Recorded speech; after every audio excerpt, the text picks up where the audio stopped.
Je vais donc vous présenter le sujet du matching en architecture et de la transformation de la relation entre client et architecte.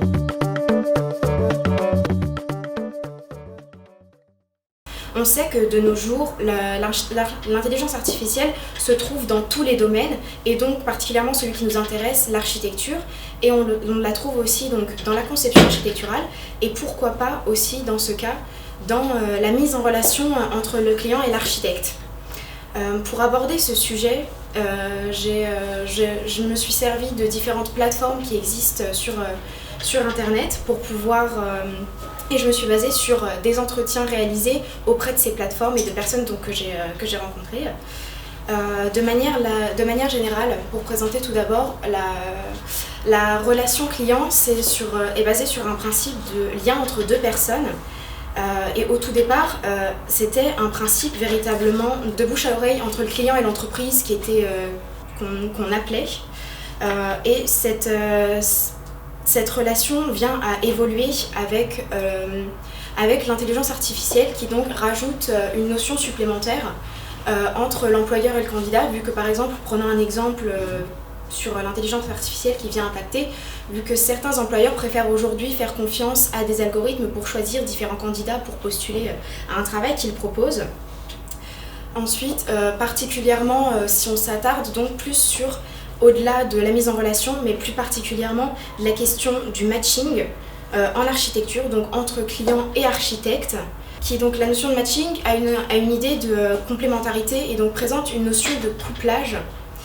qu'on peut comprendre comme un appareillement qu'on fait entre architecte et client. Et donc ce système de matching nous présente donc un client qui recherche donc particulièrement un architecte et qui se voit par le biais d'un algorithme sur des plateformes proposer plusieurs architectes qui répondent à ces demandes. Ce sur quoi j'ai basé tout ce mémoire, donc c'est-à-dire les différentes plateformes qui sont présentées, donc comme juste ici donc entre Archidvisor, Archi-Online, BAM, Draw My Home et Rencontre un Archi, avec donc vous pouvez voir juste ici les différentes interfaces proposées, les différentes manières de présenter les choix qui sont posés aux clients avant le choix de l'architecte. J'ai donc fait une expérience test sur moi-même où je me suis fait donc passer pour une cliente et donc je répertorie juste ici sur ces images par ordre d'importance les quelques questions qui ont donc été posées aux clients. Certaines plateformes rentrent beaucoup plus dans le détail que d'autres vu qu'elles sont amenées à nous demander par exemple les qualités d'un architecte que l'on souhaite ou même les matériaux que l'on souhaite dans le projet, alors que certaines autres ne le font absolument pas. Ça dénote vraiment une intention de rentrer plus dans le détail, et c'est plus souvent aussi, j'ai pu le remarquer, les plateformes qui utilisent justement ces algorithmes, des algorithmes qui posent des questions plus dans le détail, parce que oui, pour le préciser, toutes ces plateformes n'utilisent pas d'algorithmes. On reviendra justement sur ce sujet plus tard. Dans une troisième partie, donc, j'ai posé des questions et j'ai obtenu des entretiens avec chacune des différentes plateformes présentées. Donc voici un petit panel, donc le panel des questions que je leur ai posées. Ou comme par exemple celle à chaque fois où j'ai obtenu exactement la même réponse, ce qui a été assez comique, c'est j'ai demandé donc pensez-vous que la mise en relation via des plateformes et non plus en face à face ou en bouche à oreille change le processus de conception, et tous m'ont répondu absolument pas sur ce système-là. On arrive ensuite dans une troisième partie qui nous présente donc les différentes... dans cette troisième partie, j'ai en fait comparé les différentes plateformes et la manière qu'elles avaient de présenter des architectes aux clients. Donc comme on peut voir les différentes manières de faire, certaines comme Archidvisor font uniquement par algorithme qu'elles proposent directement aux clients et ce sont les seuls à le faire.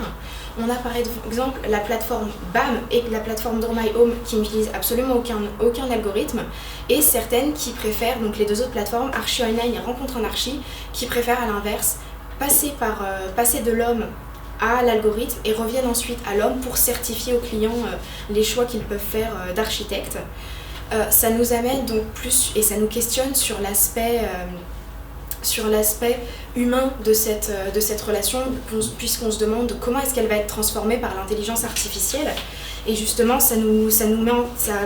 fait peur à beaucoup de personnes, justement, de perdre ce côté humain et le contact, alors que tout au contraire, par rapport à certains articles plus exprimés dans l'écrit, qui montrent que justement ça aurait plutôt tendance à renforcer le côté humain de la chose et à pousser la rencontre justement des différents protagonistes. Donc ces plateformes sont un processus qui est encore extrêmement récent et qui donc prouvait, comme sur la dernière diapositive, n'utilisent pas tous des algorithmes, donc c'est encore extrêmement récent et tout à fait à l'étude, comme l'ont dit la plupart des personnes avec qui j'ai eu des entretiens, mais ils permettent tout de même, on observe qu'ils permettent d'améliorer les performances, mais aussi bien donc, pour le métier de l'architecte, ça améliore tout autant les performances, la visibilité, surtout certains jeunes architectes qui particulièrement BAM préfèrent surtout choisir des jeunes architectes puisque justement ils n'ont pas encore d'expérience et ne sont absolument pas connus et du coup ont généralement du mal à trouver du travail. Donc ça permet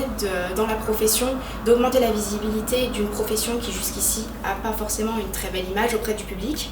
et justement donc d'en augmenter les connaissances.